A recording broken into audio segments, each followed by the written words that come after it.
എന്നെ വർക്കിന് പോകാണ്ട് ഡെയിലി വിളിക്കും. എന്താ വെച്ചാൽ ഞാൻ ചെറുപ്പം മുതലുള്ള കൂട്ടുകാരനാണല്ലോ. ആ നിലയിൽ ഉള്ള ബന്ധത്തില് ഞങ്ങള് സാറ് എന്നുള്ള സ്ഥാനമൊന്നും ഞാൻ ഇതിന്റെ ഉള്ളിൽ കൊടുക്കില്ല. ഞങ്ങൾ ഇടപെടാന്നുള്ള ബന്ധമല്ലേ. അപ്പോ ഇന്ന് എനിക്ക് ഈ ഇത്രയും നല്ല പാർട്ട്ണർമാരിനൊക്കെ കിട്ടിയത് ഇതിന്റെയൊക്കെ കുരുത്തം കൊണ്ടാണെന്ന് ഞാൻ വിചാരിച്ചിട്ടുള്ളൂ. എനിക്ക് 5 മിനിറ്റ് പോയിട്ട് 3 മണിക്കൂർ സംസാരിച്ചാൽ പോലും തീരാത്ത ഒരുപാട് കാര്യങ്ങളുണ്ട് എന്റെ മനസ്സിൽ. അത് നിങ്ങളോട് എങ്ങനെ പറയണമെന്നേ എനിക്കറിയാത്തുള്ളൂ. എല്ലാവർക്കും സ്വപ്നം കാണാം വിജയക്കാരനെ കുറിച്ച്. വിജയക്കാരുടെ സ്വപ്നം കണ്ടാൽ അത് നിങ്ങൾക്ക് ഭംഗിയായി കിട്ടും. അത് നിങ്ങളുടെ മനസ്സിൽ ഓരോരുത്തരുടെയും മനസ്സിലത് തീർച്ചയായിട്ടും ഒരു അതിനാഥോ ഒരു വിജിൽഭരതനോ അങ്ങനെയൊക്കെ ആകാൻ നിങ്ങളെ കൊണ്ട് കഴിയും. എന്നെ കൊണ്ട് അത് കഴിയുമെന്ന് എനിക്ക് ഉറപ്പ് വന്നിട്ടുണ്ട്. ഞാൻ എൻ്റെ ഏട്ടന്റെ മകനെ അൻസിൽ സാറിനോട് എപ്പോഴും പറയും, നീ നന്നായിട്ട് ഇതിൽ വർക്ക് ചെയ്യണം. നീ എന്റെ കുടുംബത്തിന്റെ ഒരു ആണിയാണ്. നീ അതിന് നിന്നിട്ട് നല്ല വർക്ക് ചെയ്തിട്ട് നല്ലൊരു പേര് നിനക്ക്. ഞാൻ എന്റെ ഏട്ടന് പോലും ഞാൻ അങ്ങനെയൊന്നും പറയില്ല. അതെന്റെ ലീഡർമാരോട് ഞാൻ വിളിപ്പിക്കലാണ് അധികം.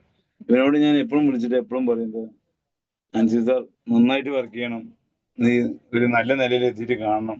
അത് ഞാൻ എപ്പോഴും പറയില്ല. അതേപോലെ ഞാൻ എന്റെ ഒരു പരിചയമില്ലാത്ത പരിചയം പറഞ്ഞ നാട്ടിൽ കണ്ട ഒരു പാർട്ട്ണർ ഉണ്ട് നമുക്ക്. ഫസ്റ്റ് എനിക്ക് നടാടെ എന്റെ കമറുദ്ദീൻ സാർ എന്റെ കൈകളിൽ തന്ന ഒരു പാർട്ട്ണർ ഉണ്ടായിരുന്നു. ആ പാർട്ട്ണറിനെ ഞാൻ കുറെ പറഞ്ഞ് മനസ്സിലാക്കാൻ നോക്കിയിട്ടുണ്ട്.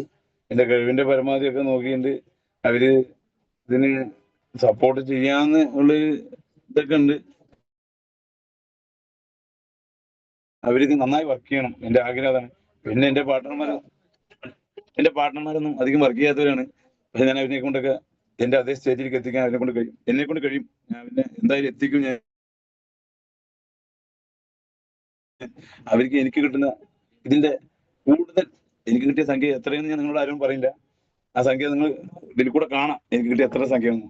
ആ സംഖ്യയിൽ കൂടുതൽ അവർക്ക് ഞാൻ എത്തിച്ചു കൊടുക്കാനാണ് എന്റെ ആഗ്രഹം.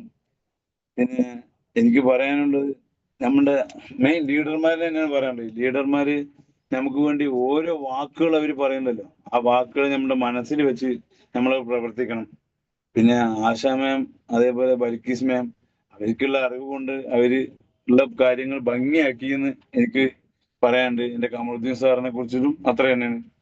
പിന്നെ ഷിഫാന മാം ഇപ്പൊ പറഞ്ഞല്ലോ, ആരും ഇതിന് നേതൃത്വം വഹിക്കില്ല എന്ന്. നേതൃത്വം വഹിക്കാൻ ഒരു പോങ്ങാട്ടിൽ നിന്ന് ആയിരക്കണക്കിന് പടകളിൽ നിന്ന് ഒരു പടത്തലവനായി ഞാൻ എന്നും ഉണ്ടാവും ഇതിന്റെ കൂടെ എന്ന് പറഞ്ഞിട്ട് എല്ലാവർക്കും എന്റെ നമസ്കാരം. Okay ma'am. Thank you Mujeem sir, thank you. അതുപോലെ തന്നെ കമറുദ്ദീൻ സാറിന് താങ്ക് യു. നല്ല രീതിയിൽ തന്നെ നമ്മുടെ ഗ്രൂപ്പ് ഇതില് നല്ല രീതിയിൽ തന്നെ എല്ലാവരും സംസാരിച്ചിട്ടുണ്ട്, നല്ല സപ്പോർട്ട് ചെയ്തിട്ടുണ്ട്. എനിക്ക് വാക്കുകൾ ഉണ്ടായിരുന്നില്ല, പെട്ടെന്ന് എന്തൊക്കെ പറയണ്ടേ എന്നുള്ളത് എനിക്ക് അറിയുന്നുണ്ടായിരുന്നില്ല. അപ്പൊ എനിക്ക് സപ്പോർട്ടായിട്ട് ഇടവും വലും എൻ്റെ ആങ്ങളമാരെന്നെ കയറിയിട്ടുണ്ട്. വളരെയധികം സന്തോഷമുണ്ട്.